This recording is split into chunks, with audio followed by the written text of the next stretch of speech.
क्या स्वयं जैसे होने का साहस और प्रवणता आपके भीतर है? एक बालक ने मुझसे पूछा, मैं बुद्ध जैसा बनना चाहता हूँ। क्या आप मुझे मेरे आदर्श तक पहुँचने के लिए मार्गनिर्देश कर सकेंगे? उस बालक की उम्र बहुत थी। वह कम से कम 8 बसंत तो देख ही चुका था, लेकिन जो दूसरों जैसा बनना चाहता है, वह अभी बालक ही है और उसका मस्तिष्क परिपक्व नहीं हुआ है। क्या व्यक्ति की प्रवणता का लक्षण यह नहीं है कि वह किसी और जैसा नहीं, वरन स्वयं जैसा ही बनना चाहे? और यदि कोई अन्य जैसा बनना भी चाहे, तो क्या वह बन सकता है? व्यक्ति बस स्वयं जैसा ही हो सकता है, अन्य जैसा होना असंभव है। मैं उस वृद्ध को बालक कह रहा हूँ जो आप हँसते हैं, लेकिन यदि खोजेंगे तो हँसेंगे नहीं, रोएंगे, क्योंकि पाएंगे कि वह बाल बुद्धि आप स्वयं में भी मौजूद है। क्या आप भी किसी अन्य जैसे नहीं होना चाहते हैं? क्या स्वयं जैसे होने का साहस और प्रवणता आपके भीतर है? यदि प्रत्येक व्यक्ति प्रवण हो तो किसी के भी अनुगमन का सवाल नहीं है। क्या बाल बुद्धि के कारण ही अनुगमन, अनुयायी, शिष्य और गुरु पैदा नहीं होते? और याद रहे कि अनुगमन करने वाली बुद्धि अप्रवण तो होती ही है, अंधी भी होती है। उस वृद्ध बालक को मैंने कहा, मित्र, जो किसी और जैसा बनना चाहता है, वह स्वयं को खो देता है। प्रत्येक बीज अपने वृक्ष को स्वयं में लिए हुए है और ऐसे ही प्रत्येक व्यक्ति भी स्वयं के अतिरिक्त और अन्यथा होने का मार्ग नहीं है। हाँ, अन्यथा होने की चेष्टा में यह जरूर हो सकता है कि व्यक्ति वह ना हो पाए जो हो सकता था। उसे खोजो जो तुम हो, और उसी खोज में से उसका विकास होता है जो तुम हो सकते हो। उसके अतिरिक्त किसी के लिए कोई आदर्श नहीं है। आदर्शों के नाम पर व्यक्ति स्वयं के विकास पथ से भटकते हैं, कहीं पहुंचते नहीं। आदर्शों की आड़ में मुझसे आत्महत्याएं दिखाई पड़ती हैं, और आत्महत्याएं ही तो होंगी जब भी किसी और जैसा होने में लगूंगा तो क्या करूंगा?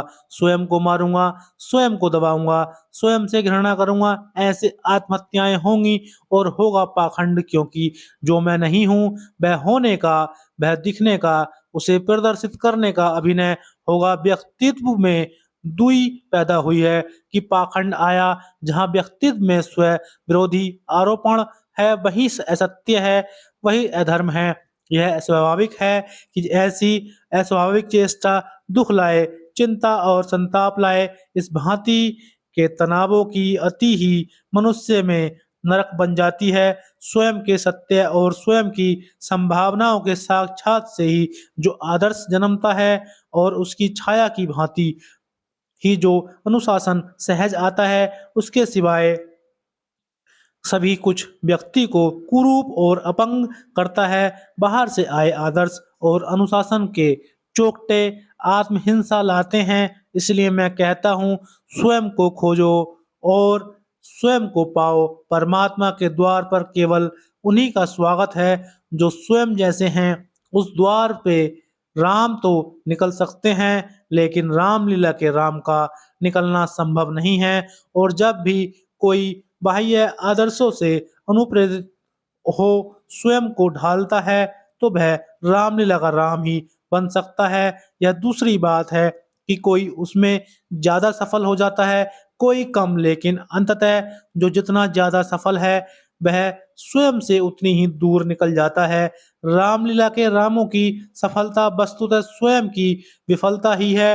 राम को, बुद्ध को या महावीर को ऊपर से नहीं ओढ़ा जा सकता, और जो ओढ़ लेता है उसके व्यक्तित्व में न संगीत होता है, न स्वतंत्रता, न सौंदर्य, न सत्य। और परमात्मा उसके साथ वही व्यवहार करता है जो स्मार्टा के एक बादशाह ने उस व्यक्ति के साथ किया था, जो कि बिल्कुल जैसी आवाजें निकालने में उतना कुशल हो गया था कि मनुष्य की बोली उसे भूल ही गई थी। उस व्यक्ति की बड़ी ख्याति थी और लोग दूर दूर से उसे देखने और सुनने जाते थे। वह अपने कौशल का प्रदर्शन बादशाह के सामने भी करना चाहता था। बड़ी कठिनाई से वह बादशाह के सामने उपस्थित होने की आज्ञा पा सका। उसने सोचा था कि बादशाह उसकी प्रशंसा करेंगे और पुरस्कारों में से सम्मानित भी अन्य लोगों द्वारा मिली प्रशंसा और पुरस्कारों के कारण उसकी यह आशा उचित ही थी। लेकिन बादशाह ने उससे क्या कहा?